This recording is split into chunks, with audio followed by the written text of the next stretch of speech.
মমতাবালা ঠাকুরকে অসীম সরকারের প্রণাম, আর তাই নিয়ে নতুন করে ঠাকুরবাড়ির রাজনীতি সরগরম। অসীম সরকারকে নিয়েই শুভেন্দু অধিকারী বারুণী মেলায় এলেন। রাজনীতি নেই, স্রেফ ধর্ম, এমনটাই শুভেন্দু অসীমের বার্তা।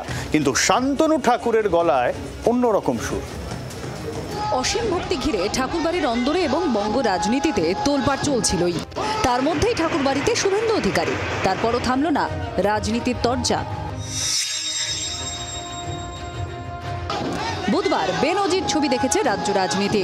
মতুয়াধাম ঠাকুরবাড়িতে গিয়ে আচমকাই তৃণমূল সাংসদ মমতাবালা ঠাকুরকে গড় হয়ে প্রণাম ঠুকে বসেন বিজেপি বিধায়ক অসীম সরকার। এমন অসীম ভক্তির নমুনায় খানিকটা বিড়ম্বনায় পড়ে গেরুয়া শিবিরও। তবে সেসব উড়িয়ে দেন হরিণঘাটার বিধায়ক। রাজনীতির জায়গায় পড়ে থাকুক, আমার মা, আমার ঠাকুর, সবাই আমরা একসঙ্গে চলবো।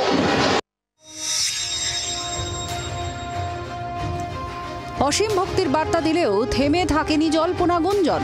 অস্বস্তি কমেনি গেরুয়া শিবিরের। সেই ক্ষতে প্রলেপ দিতেই কি ঠাকুরবাড়িতে শুভেন্দু অধিকারী? জল্পনায় জল ঢালতে সঙ্গী সেই অসীম সরকারই। ভক্তির রসে রাজনীতির জল্পনা ওড়ানোর চেষ্টা চালালেন বিরোধী দলনেতা। ঠাকুরবাড়ির মা তো কেন করবেন? ঠিক করেছে। ভারতীয় জনতা পার্টি একবারও বলেনি যে তৃণমূল কংগ্রেস করলে সে যদি মতুয়া বাড়ির লোক হয় তাকে শ্রদ্ধা জানানো যাবে না। কিন্তু জল্পনা থামল কি? বিশেষ করে শান্তনু ঠাকুর যা বললেন তাতে তো জল্পনা আরো বাড়ল। অথচ এই শান্তনুর বাড়িতে গিয়ে দেখাও করেন শুভেন্দু, কিন্তু তারপরই তার অন্য সুর।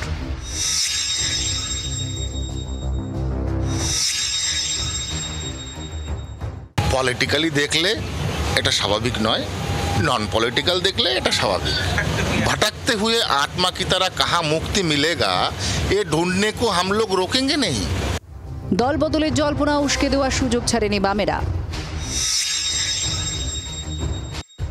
হয় মমতাবালা বলেছে, দেখ আমার যদি চান্স আছে বিজেপির দিকে যাওয়ার, আমার পাথর, অথবা হয়তো অসীম সরকার হয়েছেন, আমার যদি চান্স দিতে হয় তৃণমূলে যাবার।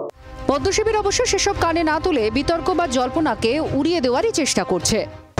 একটা মহিলাকে প্রণাম করা নিয়ে যে কোনো রাজনৈতিক প্রশ্ন হতে পারে বা এটা নিয়েও রাজনীতি খুঁজতে পারে, এটাই তো পশ্চিমবঙ্গের সবচেয়ে বড় দুর্ভাগ্যের বিষয়। আর যাকে প্রণাম ঠুকে তোলপাড় ফেলে দিয়েছেন অসীম, তিনিও রাজনীতির ঊর্ধ্বে উঠে সম্প্রীতির বার্তা দিয়েছেন। বুধবার অসীমের প্রণাম হোক বা বৃহস্পতিতে শুভেন্দুর বারুণী যাত্রা, সবেতেই ঠাকুরবাড়ির সবার অধিকার আছে, এই আসুক না কেন। এখানে রাজনীতি নয়, এখানে আজকে ভক্তের সমাগমের ভিতরে যারাই আসবে তাদেরকে আমরা সাধুবাদ জানাই। হাইকোর্টের নির্দেশে বারুণী মেলার দায়িত্বভার বর্তেছে মমতাবালা ঠাকুরের ওপর। পদ্মশিবির অবশ্য দাবি করছে উভয় পক্ষ মিলেই মেলার আয়োজন করছে, দুপক্ষেই সম্প্রীতির বার্তা। কিন্তু ঠাকুরবাড়ির উঠোনে যে রাজনীতির দেওয়াল উঠে আড়াআড়ি বিভক্ত করেছে, মেলা প্রাঙ্গণেও তার ছাপ। এই যে দল রেজিস্ট্রেশনের যে কাউন্টার বিভিন্ন জেলার, তাতে একদিকে রয়েছে মমতাবালা দেবীর সমর্থনে কাউন্টার এবং ঠিক তার উল্টো দিকে রয়েছে শান্তনু ঠাকুর এবং সুব্রত ঠাকুরের সমর্থনে বিভিন্ন জেলার রেজিস্ট্রেশন কেন্দ্র। শুভেন্দুর বারুণী মেলা যাত্রাকে কটাক্ষ করতে ছাড়েনি জোড়াফুল শিবির। এর মধ্যে রাজনীতি কেউ টানেনি, না মমতাবালা ঠাকুর টেনেছেন, না অসীম সরকার টেনেছেন। কে গেলেন? যে বাংলাটাকে অশান্ত করার চেষ্টা করছে, সব কিছুতে রাজনীতি ঢুকিয়ে, সেই শুভেন্দু অধিকারী। আমি ঘোরতর নিন্দা করছি তার এই অপচেষ্টার। মতুয়া মহাগুরু হরিচাঁদ ঠাকুরের জন্মদিবস উপলক্ষে শুভেচ্ছা বার্তা প্রধানমন্ত্রী নরেন্দ্র মোদীর। লন্ডন সফরে থাকলেও শুভেচ্ছা বার্তা পাঠিয়েছেন মুখ্যমন্ত্রী মমতা বন্দ্যোপাধ্যায়ও। আবার ঠাকুরবাড়ির অন্দরেও রাজনীতি মুক্ত থাকার আবহ। কিন্তু রাজনীতি কি পিছু ছাড়বে ঠাকুরবাড়ির? অসীম সরকার যতই মমতাবালা দেবীর পায়ে মাথা ঠোকান না কেন, মতুয়া শিবির যে এত সহজে তাদের পুরনো ঐক্যে ফিরবে না, সেটা কিন্তু বোঝাই যাচ্ছে অন্তত এই বারুণী স্নানের মহামেলাকে ঘিরে।